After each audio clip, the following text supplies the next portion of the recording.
Assalamualaikum warahmatullahi wabarakatuh. Sebelumnya, kami ingin mempresentasikan tentang tugas besar manajemen kinerja dengan studi kasus Domino's Pizza Hut MT Haryono Balikpapan.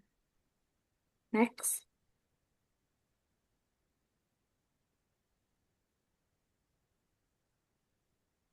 Berikut adalah anggota kelompok kami. Yang pertama ada Farida Almana, yang kedua ada Mira Ramadhania, yang ketiga ada Alif Imam, dan yang keempat Nabila Zahra. Lanjut untuk belakang. Jadi dalam era persaingan bisnis yang semakin kompetitif, setiap perusahaan dituntut untuk senantiasa meningkatkan kinerja organisasi secara berkesinambungan. Domino's Pizza sebagai salah satu pemimpin pasar dalam industri pizza global, terus melakukan berbagai upaya untuk mempertahankan dan meningkatkan daya saingnya di berbagai wilayah, termasuk di Kota Balikpapan.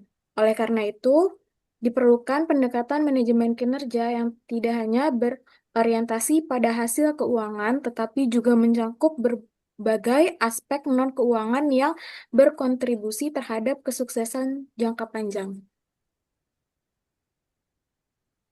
Selanjutnya di sini ada rumusan masalah yang kami gunakan. Yang pertama, bagaimana tingkat pemahaman mahasiswa dalam penerapan manajemen kinerja yang berbasis data pada dunia kerja nyata. Yang kedua, bagaimana kinerja pada pekerja di Domino's Pizza Balikpapan saat ini berdasarkan analisis menggunakan metode balance score and objective and key result. Yang ketiga, apa saja faktor-faktor yang mempengaruhi tercapainya target Domino's Pizza MT Haryono Balikpapan. Next. Selanjutnya ada tujuan penelitian. Yang pertama, meningkatkan pemahaman mahasiswa dalam penerapan manajemen kinerja yang berbasis data pada dunia kerja nyata. Yang kedua, menganalisis dan mengevaluasi kinerja para pekerja Domino's Pizza Balikpapan dengan menggunakan metode BSC dan OKR. Dan yang ketiga, mengetahui faktor-faktor apa yang mempengaruhi tercapainya target di Domino's Pizza MT Haryono Balikpapan. Oke, selanjutnya ada gambaran umum dari perusahaan. Jadi untuk studi kasus ini sendiri kalian menggunakan Domino's Pizza MT Haryono yang ada di Kota Balikpapan, tepatnya di Balikpapan Kota, di mana di Domino's Pizza MT Haryono ini jabatan tertingginya dipegang oleh asisten manajer yang bertanggung jawab terhadap semua laporan yang akan dilanjutkan ke pusat, baik terkait dengan hasil pendapatan karyawan baru dan juga jumlah customer. Lalu untuk lokasinya sendiri itu ada di Jalan MT Haryono, Gunung Bahagia, Kecamatan Balikpapan Selatan, Kota Balikpapan, Kalimantan Timur dengan jam operasional yaitu jam 10 sampai dengan jam 12. Selanjutnya, adapun alasan kenapa kami memilih studi kasus di Domino's Pizza MT Haryono ini karena beberapa pertimbangan yang mendukung relevansi dan kelayakan studi mengenai penilaian kinerja pegawai di gerai tersebut. Di mana lokasi dari Domino's Pizza MT Haryono sendiri ini ada di tengah perkotaan dan juga di antara daerah-daerah perkantoran sehingga memiliki jumlah pelanggan yang tinggi terutama pada jam istirahat kerja. Domino's Pizza MT Haryo ini juga merupakan salah satu cabang yang relatif mudah untuk diakses, baik secara fisik maupun administratif, sehingga diperlukan analisis faktor yang dapat menjadi kunci dicapainya target gerai serta perusahaan.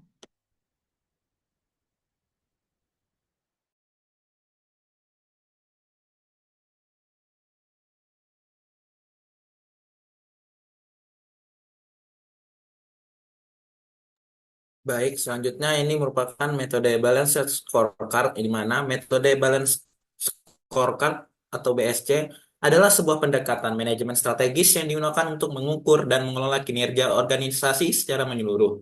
Adapun empat perspektif utama BSC, yang pertama ada keuangan yang menilai profit, ROI, dan efisiensi biaya. Yang kedua, pelanggan yang mengukur kepuasan dan loyalitas pelanggan. Yang ketiga ada bisnis internal yang isinya ada efisiensi, inovasi, dan kualitas operasional. Dan yang terakhir, yang keempat, pembelajaran dan pertumbuhan yang berisi kapasitas inovasi dan pengembangan SDM. Next. Selanjutnya ada metode Objective and Key Result. Metode OKR atau Objective and Key Result adalah sistem manajemen yang digunakan untuk membantu perusahaan atau tim menetapkan tujuan yang ingin dicapai, objektif, dan menentukan cara mengukur dengan hasil yang jelas atau key result. Adapun komponen utama dalam metode ini yaitu objektif yang berisi tujuan jelas, ambisius, dan inspiratif, dan key result yang berisi hasil utama yang konkret dan terukur. Selanjutnya di sini ada diagram alir yang dimana pertama melakukan mulai, yang kedua ada identifikasi permasalahan, lanjut studi literatur, dan ada pengumpulan data pada Domino's Pizza MT Haryono. Di sini dilakukan 6 pengumpulan data. Yang pertama adalah laba bersih, laba kotor, total pendapatan, jumlah pelanggan, jumlah customer, dan jumlah komplain. Selanjutnya melakukan pengolahan dan pembuatan BSC dan OKR. Dan selanjutnya melakukan review dan masukan oleh manajer gerai Domino's Pizza MT Haryono terkait dengan hasil BSC dan OKR, lanjut perbaikan hasil BSC dan OKR, dan analisis terkait hasil BSC dan OKR. Selanjutnya penarikan kesimpulan dan saran lalu selesai. Bisa di next. Selanjutnya di sini merupakan visi dan misi dari Balance Scorecard atau BSC. Yang pertama pada perspektif customer dengan visi menjadi pasar Asia Tenggara terbesar, mendefinisikan kembali rasa, membina talenta, dan mempelopori transformasi sambil memberikan dampak positif bagi komunitas. Dengan tujuan kami memberikan kegembiraan satu pizza dalam satu waktu. Selanjutnya yang kedua ada misi. Yang pertama menjadikan bagian dari tim yang beragam dan inklusif, di mana kesejahteraan setiap karyawan menjadi hal utama yang membuat mereka siap untuk sukses. Yang kedua, jalin hubungan jangka panjang dalam segala hal yang kita lakukan, mulai dari mencari bahan baku hingga menyajikan pizza yang lezat. Yang ketiga, berkomitmen pada peningkatan berkelanjutan, termasuk juga mempertahankan operasional berkelas dunia. Yang keempat, manajemen biaya yang strategis, dan yang terakhir, buka pasar baru dan dorong inovasi. Bisa di next. Selanjutnya, ini merupakan perspektif pertama atau perspektif customer dengan faktor-faktor pendukungnya. Di sini terdapat 5 faktor pendukung. Yang pertama ada total konsumen terlayani, yang kedua total konsumen, yang ketiga total komplain, selanjutnya total konsumen, dan yang terakhir rate on platform. Yang dimana target pada total konsumen yang terlayani ini sebanyak 3.484 dengan realisasinya 4.710. Namun pada total komplain dengan target perusahaannya 0, tetapi realisasinya terdapat 8 komplain dari keseluruhan customer. Selanjutnya bisa di next. Dan ini merupakan indikator KPI perspektif customer, di mana terdapat 3 indikator. Yang pertama customer acquisition dengan faktor total konsumen terlayani, bobotnya 9% dengan target 100% dan realisasi 100%, pencapaian 100% dan totalnya 9 poin. Yang kedua ada customer complaint, di mana faktornya ini total komplain dengan bobot 7% dengan target perusahaan 100% dan realisasi 99% dengan pencapaian 99% dengan total 6,93 poin. Pada customer complaint ini untuk pencapaiannya dan realisasi 99% karena terdapat customer yang komplain sebanyak 8 customer. Untuk yang ketiga, rate on platform dengan faktor rate pada aplikasi Gojek dan Grab dengan bobot 7% dengan target 4,5 dan realisasi 4,8 dengan pencapaian 106,67 dan total poinnya 7,47 poin. Dengan total bobot pada perspektif customer itu 23% dan total dari poinnya yaitu 23,40.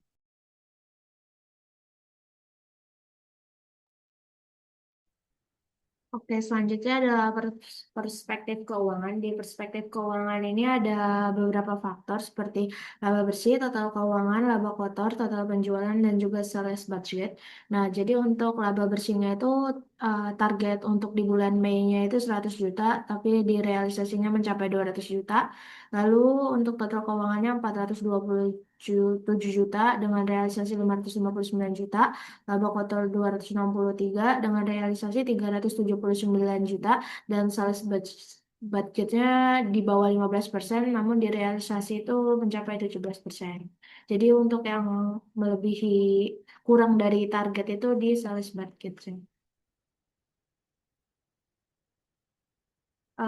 Lalu ada indikator KPI pada perspektif keuangan. Jadi ada tiga, yaitu yang pertama return on investment, yang kedua gross profit margin, yang ketiga ada sales budget. Nah, untuk uh, di ROI sendiri itu bobotnya itu 14% dengan targetnya 23,42 dan realisasinya di 35,78 dengan pencapaian 152,77. Lalu untuk gross profit margin itu bobotnya 15% dan juga realisasinya itu melebihi target dengan pencapaian 110,08.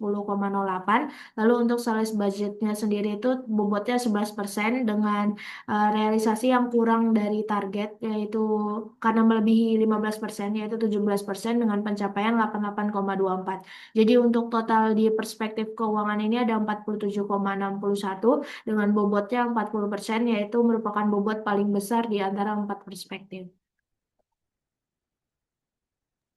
Selanjutnya adalah perspektif bisnis internal. Di sini ada 4 faktor yang terdiri dari total produk baik, total produk, jumlah karyawan masuk, dan juga total karyawan, di mana total produk baik dengan target 3.484 dan realisasinya 7.065, dan total produknya juga dengan target 3.484 dan realisasi 7.065, serta jumlah karyawan yang masuk dengan target 3 dan realisasi adalah 2 dan total karyawan targetnya 17 dan realisasinya 16.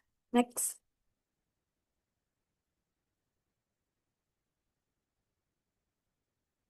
Dan di sini ada indikator KPI perspektif bisnis internal, di mana terdapat 2 indikator untuk perusahaan Domino's Pizza Hut Haryono.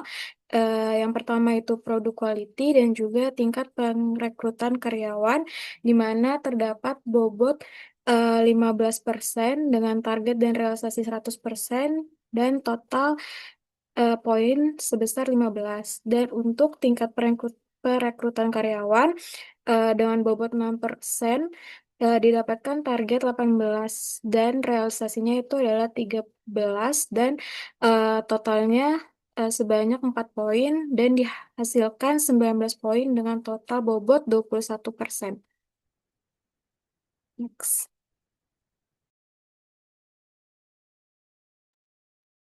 Baik, selanjutnya ada metode balance scorecard dengan perspektif pertumbuhan organisasi, yang dimana faktor-faktor pendukungnya ada total training, yang dimana targetnya terdapat 4 kali pelatihan dengan realisasinya juga 4 kali pelatihan.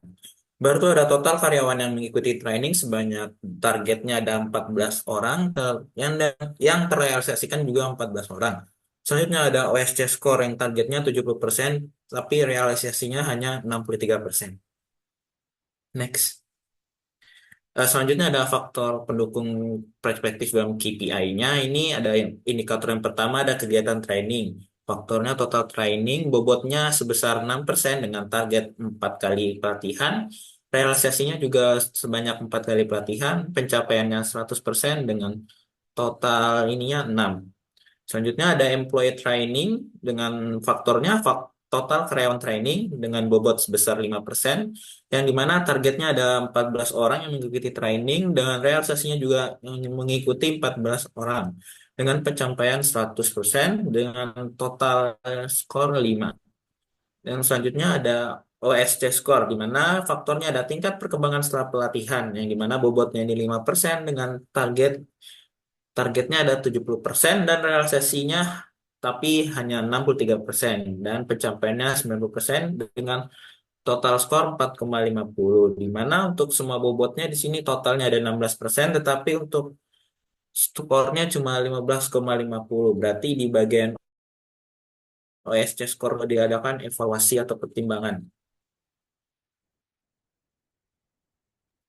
Selanjutnya di sini ada peta balance scorecard yang di mana terdapat 4 perspektif dari keuangan, customer, internal bisnis, dan juga yang terakhir pertumbuhan organisasi. Pada masing-masing perspektif memiliki peta strategi. Yang pertama itu ada pendapatan, pada perspektif keuangan. Yang kedua, pada perspektif customer terdapat dua, yang dimana yang pertama itu kepuasan pelanggan dan yang kedua responsif.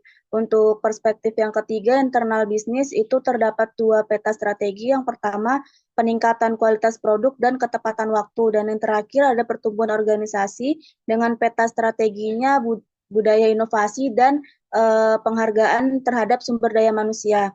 Dengan bobot pada masing-masing perspektif itu pada keuangan dengan bobot 14% terhadap indikator return on investment, yang kedua 15% terhadap gross profit margin, dan yang 11% sales budget. Dengan rencana tindak pada keuangan, yang pertama yaitu optimasi biaya operasional, yang kedua efisiensi biaya produksi dan pengelolaan pengeluaran. Dengan target pada optimasi biaya operasional 23,42 dengan realisasi 35,78 dan skornya 21,39. Untuk penjelasan perspektif lainnya terhadap customer, internal bisnis, dan pertumbuhan organisasi bisa dilihat pada peta BSC tersebut. Bisa di next. Oke, selanjutnya ada OKR atau Objective and Key Result. Jadi untuk OKR sendiri itu ada objektifnya atau tujuannya, yaitu meningkatkan keuntungan penjualan pizza di gerai Domino's Pizza MT Haryono Balikpapan. Lalu untuk deskripsi dari tujuan ini sendiri yaitu untuk meningkatkan volume dan nilai penjualan produk utama, yaitu pizza, dengan cara meningkatkan jumlah rata-rata pelanggan dengan menjaga kestabilan pembelian pelanggan agar dapat meningkatkan keuntungan total perusahaan. Lalu untuk key resultnya sendiri itu ada tiga. Yang pertama itu untuk menambahkan jumlah customer dengan peningkatan 5% dari bulan sebelumnya. Dan untuk jangka waktu di dalam penelitian ini itu yaitu dalam kuartal pertama, yaitu Januari, Februari, dan Maret. Di mana di Januari itu 3.944 jumlah customer, lalu di Februari itu 422,9 customer, dan di Maret itu 4.340, di mana dalam jangka waktu 3 bulan ini key result telah tercapai untuk peningkatan 5% dari bulan sebelumnya. Lalu untuk key result kedua itu untuk mencapai keuntungan total penjualan sebesar 500 juta per bulan, di mana di Januari itu 497, Februari sama 497, dan di Maret 559. Jadi untuk key result yang kedua ini baru tercapainya yang di bulan Maret, yaitu 559 juta. Lalu yang ketiga itu adalah meningkatkan rata-rata nilai transaksi per customer sebesar 120.000 per customer. Di mana di Januari itu hanya mencapai 80.000, lalu di Februari ini meningkat menjadi 100.000, dan di Maret itu mencapai 130.000. Jadi untuk key result yang kedua dan ketiga ini baru tercapainya di bulan Maret.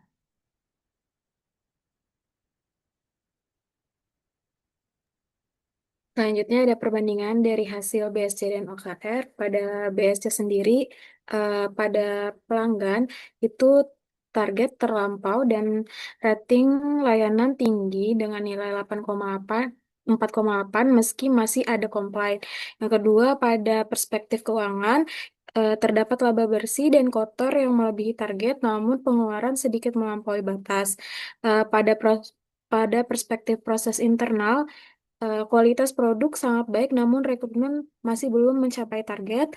Dan pada perspektif pengembangan SDS, pelatihan berjalan sesuai rencana, tetapi masih terdapat kepuasan kerja yang masih perlu ditingkatkan.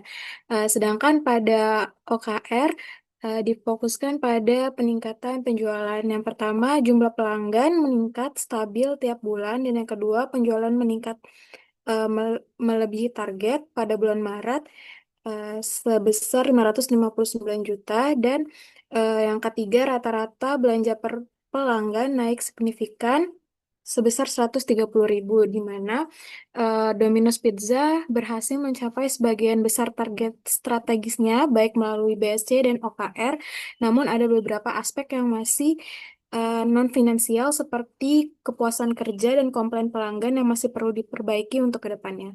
Next.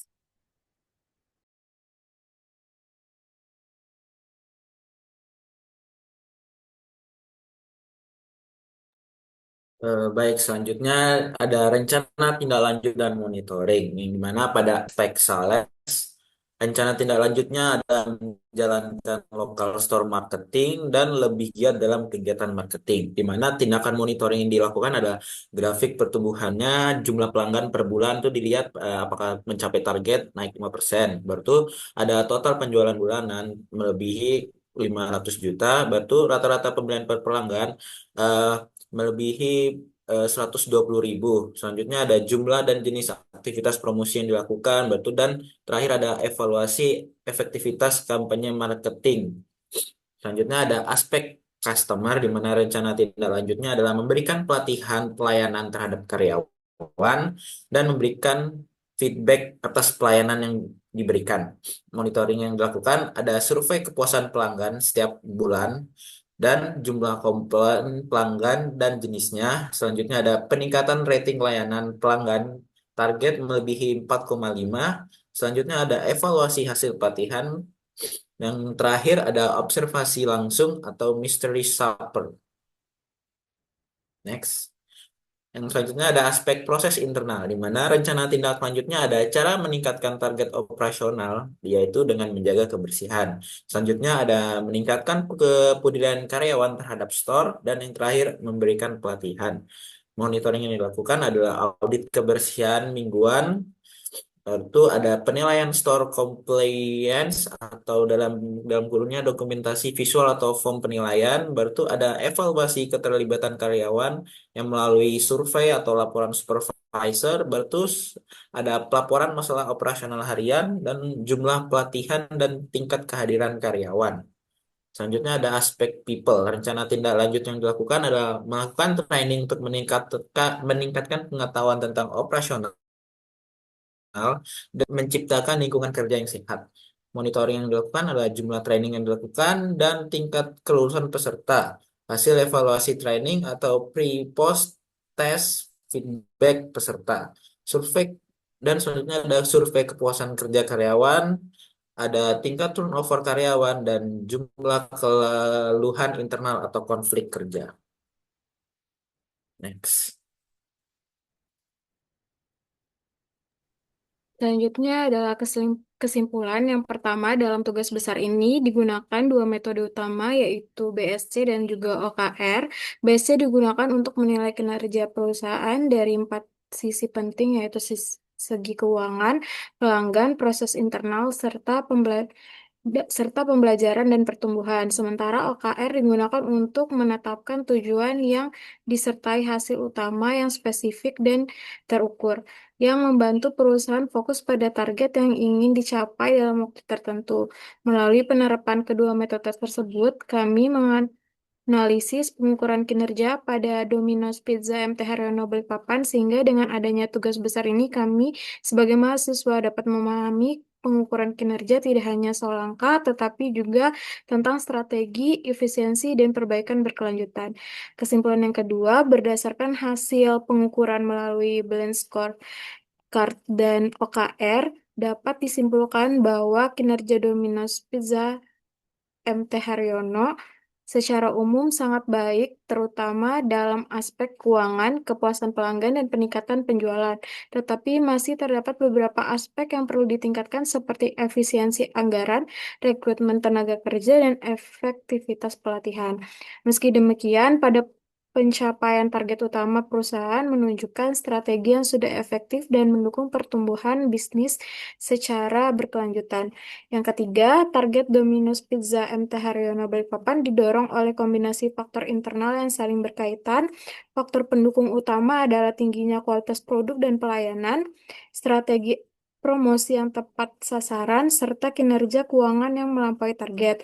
Ketiga aspek ini memberikan kontribusi langsung terhadap meningkatnya jumlah pelanggan, nilai transaksi, dan total penjualan.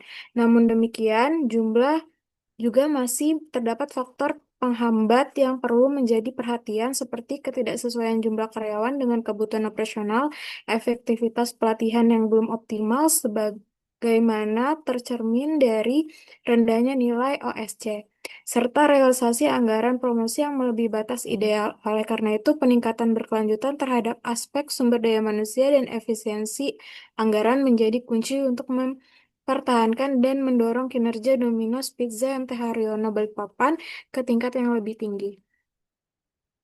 Next. Berikut adalah referensi yang kami gunakan. Sekian dari presentasi kelompok kami. Kurang lebihnya kami mohon maaf. Wassalamualaikum warahmatullahi wabarakatuh.